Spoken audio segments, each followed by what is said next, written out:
Whether you are assembling an IKEA wardrobe, or trying to fathom a mangled relic of very old technology, it always helps to have the manufacturer's instructions. But for a century since its discovery in an ancient shipwreck, the exact function of the mysterious Antikythera Mechanism was impossible to decipher because only tiny parts of its text were understood. Now, over 100 years after it was found, the relic has been revealed as a kind of philosopher's guide to the galaxy, and perhaps the world's oldest mechanical computer. From a few words deciphered on the twisted, corroded fragments of bronze gears and plates, experts guess the Antikythera Mechanism, named after the southern Greek island off which it was found, was an astronomical instrument. But much more remained hidden out of sight. After more than a decade's efforts using cutting-edge scanning equipment, an international team of scientists has now read about 3,500 characters of explanatory text, a quarter of the original, in the innards of the 2,100-year-old remains. The findings revealed it was a kind of philosopher's guide to the galaxy.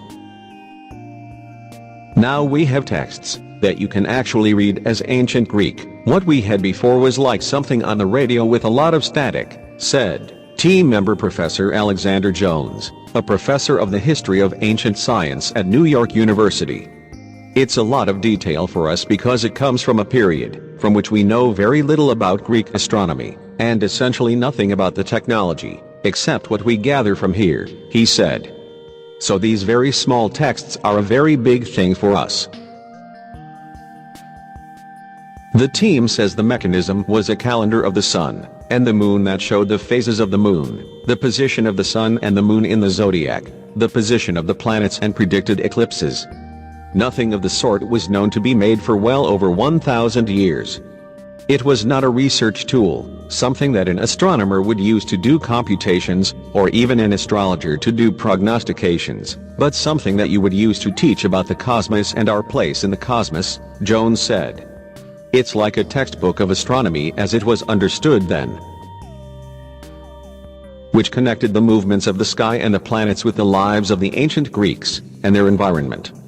I would see it as more something that might be a philosopher's instructional device. The letters, some just 1.2 millimeters tall, were engraved on the inside covers and visible front and back sections of the mechanism, which originally had the rough dimensions of an office box file, was encased in wood and operated with a hand crank. It was not quite a manual, more like a long label you would get on a museum to describe a display. According to another team member, Professor Mike Edmonds, who is an emeritus professor of astrophysics at Cardiff University. It's not telling you how to use it, it says what you see is such and such, rather than turn this knob, and it shows you something, he said during a presentation of the team's findings in Athens.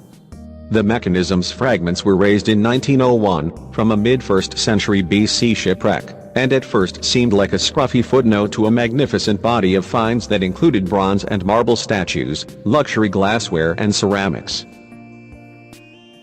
But the sediment-encrusted, compacted lumps soon attracted scientific attention, and were studied by successive teams over the next decades. While hypotheses were made as to the functioning of the gears and the use of the machine, it was for long impossible to read more than a few hundred characters of the text buried on the inside of a multi-layered mechanism a bit like a big clock. About 12 years ago, the team started to use X-ray scanning and imaging technology to analyze the 82 surviving fragments. The original investigation was intended to see how the mechanism works, and that was very successful, Professor Edmonds said. What we hadn't realized was that the modern techniques that were being used would allow us to read the texts much better both on the outside of the mechanism and on the inside than was done before. It was a painstaking process, as to read each of the tiny letters, researchers had to look at dozens of scans. Professor Edmonds said the style of the text, which was formal and detailed, implied it was designed to be much more than a rich collector's plaything. It takes it to me out of the realm of executive toys. An executive wouldn't pay all that money to have all that waffle, it's more serious than a toy, he said. It was probably made in Greece between 270 BC, although no maker's signature has been found.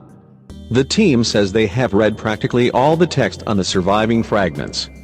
Their greatest hope is that archaeologists currently revisiting the shipwreck will uncover pieces overlooked by the sponge divers, who found it a century ago, or even another similar mechanism. The commercial vessel was a giant of the ancient world, at least 40 meters long, and broke into two as it sank, settling on a steep underwater slope about 50 meters deep. Most of the inscriptions, and at least 20 gears that work to display the planets, are still there. Perhaps, at some point, our reading may be fleshed out by sections retrieved from the sea, said team member Yanis Bizakis.